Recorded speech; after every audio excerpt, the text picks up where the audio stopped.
En el presente video vamos a tratar acerca de las técnicas utilizadas en el laboratorio de biología molecular. En este caso vamos a hablar acerca de la secuenciación del ADN, la secuenciación de Sanger y los microarreglos. La secuenciación del ADN consiste en determinar en qué orden se disponen los cuatro nucleótidos que componen la molécula de ADN. Esto nos permite conocer la clase de información genética que transporta un segmento específico de ADN.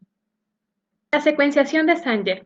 El método de Sanger fue diseñado por Fred Sanger en 1977. Este método se conoce también con el nombre de método Didesoxy o secuenciación por la terminación de la cadena. Es un método enzimático que permite determinar la secuencia del molde a medida que se sintetiza su hebra complementaria. Secuenciación de Sanger. La secuenciación de Sanger se fundamenta en el uso de la ADN polimerasa para sintetizar cadenas de ADN con una terminación específica, en donde se generan fragmentos de ADN de todos los tamaños posibles que se pueden distinguir entre sí por el tipo de marcaje que llevan o por la incorporación de un terminador específico. Uno de los componentes de la reacción son los dideoxinucleótidos, que al incorporarse como residuo terminal evita que la cadena de ADN sintetizada continúe extendiéndose. Entre los reactivos que vamos a usar para este procedimiento está la cadena líder de ADN, de la cual queremos obtener su secuencia, el prímero cebador, que va a aportar el extremo 3', los didioxinucleótidos, que carecen del grupo hidroxil 3-fosfato marcado con fluorocromo, la ADN polimerasa usada para alargar la cadena, y nucleótidos libres para confeccionar los fragmentos de ADN. Entre los materiales a usar en este procedimiento está el termorreciclador, los tubos y el secuenciador. A continuación les presentaremos el procedimiento de la secuenciación del ADN por el método de Sanger. En cada uno de los frascos vamos a añadir nucleótidos libres y dideoxinucleótidos. Cada dideoxinucleótido está marcado con fluorocromo. En el primer frasco se agregará dideoxinucleótido de guanina. En el segundo frasco se agregará dideoxinucleótido de adenina. En el tercer frasco se agregará dideoxinucleótido de timina. Y en el último frasco se agregará dideoxinucleótido de citosina.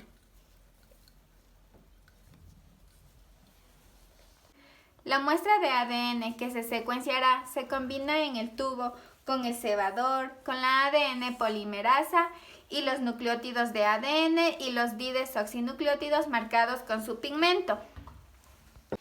Después de haber calentado la mezcla para desnaturalizar el molde de ADN, es decir, separar las cadenas, y puesto a enfriarla, el cebador se une a la cadena de molde sencilla, por complementariedad de bases, como lo observamos.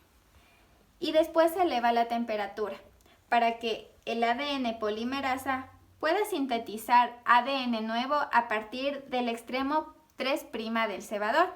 La ADN polimerasa irá uniendo nucleótidos. Irá añadiendo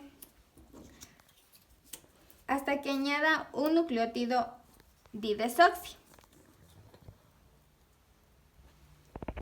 A partir de ese momento ya no es posible agregar más nucleótidos y la cadena termina con el nucleótido didesoxi. Este proceso se repite cierto número de ciclos. Cuando los ciclos terminan, está prácticamente garantizado que se ha incorporado un nucleótido didesoxi en cada una de las posiciones del ADN.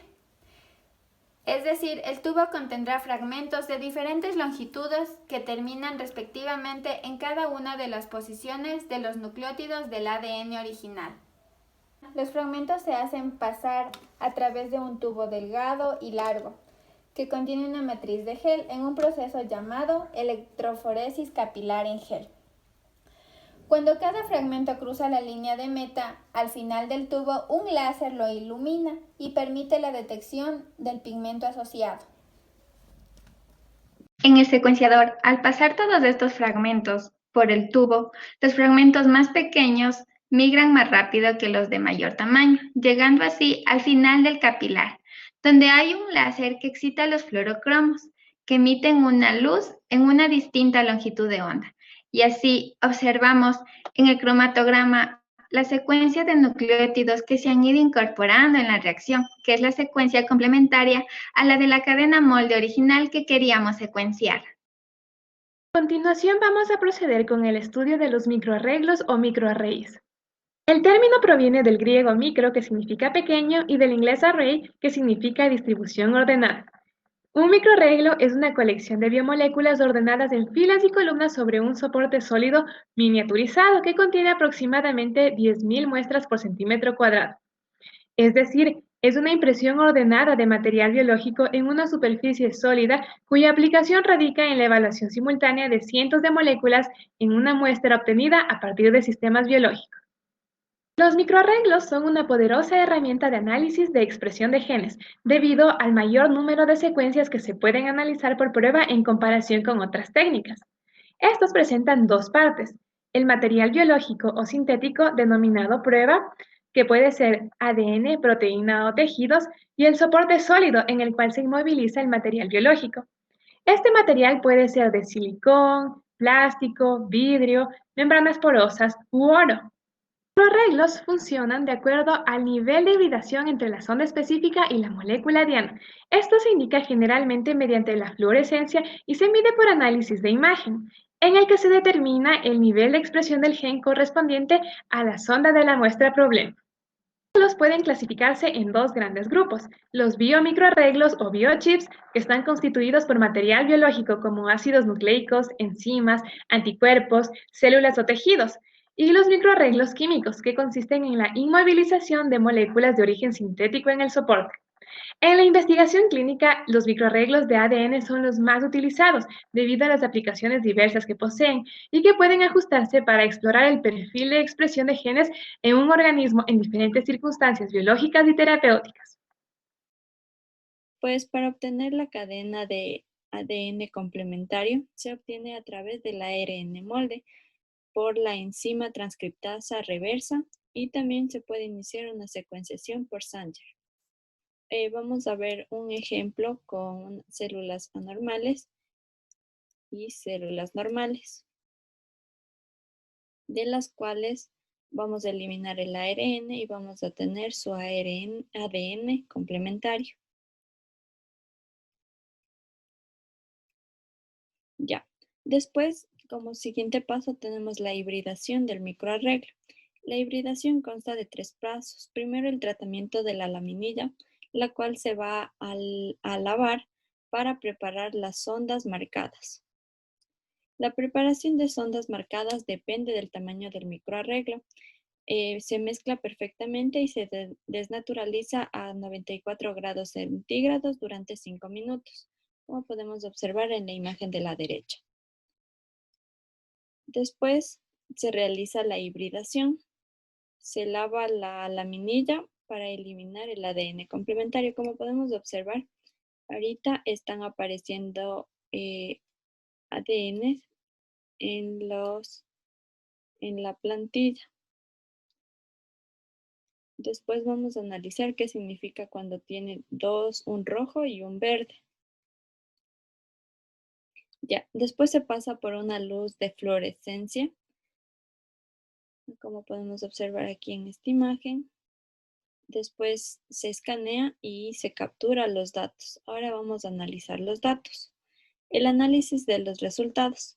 Cuando tenemos, como observamos, tenemos círculos verdes que son de células normales, círculos rojos de células anormales, círculos amarillos que tienen las dos ADN de las dos células normales y anormales, y los que están en blanco son los que no fueron hibridados.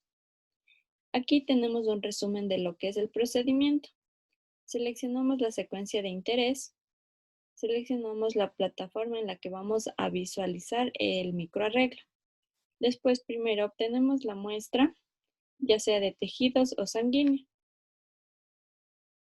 Purificamos el ADN o ARN del que se vaya a realizar el microarreglo. Después obtenemos el ADN complementario por PCR, la técnica. Después realizamos marcaje de la muestra problema Después proseguimos a la hibridación del microarreglo. Lavamos el microarreglo y capturamos los datos para después ser interpretados y analizados en la base de software.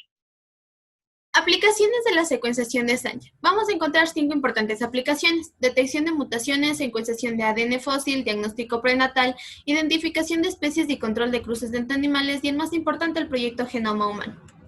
Recomendaciones. Va a ser necesario seguir cada uno de los pasos y realizar de forma correcta para poder obtener un buen resultado y que éste sea adecuado, ya que esta información va a proporcionar una capacidad de diagnóstico instantáneo en un individuo con riesgo de ser portador. En la investigación biomédica va a permitir conocer el orden de los nucleótidos de un fragmento de ADN en el diagnóstico de una enfermedad. Conclusión. La secuenciación de Sanger aporta nuevos conocimientos genéticos, puesto que permite realizar el diagnóstico molecular de un gran número de pacientes, explicando la variabilidad fenotípica de los mismos. Aplicaciones de microarrays. Cuantificación de moléculas de ARN y medir el número de copias de ADN presentes en un genoma. Caracterización de cepas de microorganismos y establecer la presencia de factores de virulencia en cepas de interés clínico. Identificación y diagnóstico de algunos tipos de cánceres. En el diagnóstico de enfermedades crónico-degenerativas, algunos con un trastorno autoinmune. Recomendaciones. Es importante emplear para detectar la expresión diferencial de genes con 2 condiciones experimentales, terapéutica y fisiológica. El diagnóstico prenatal, puesto que se ha demostrado una capacidad de detección de anomalía superior a la del cariotipo convencional. Conclusiones.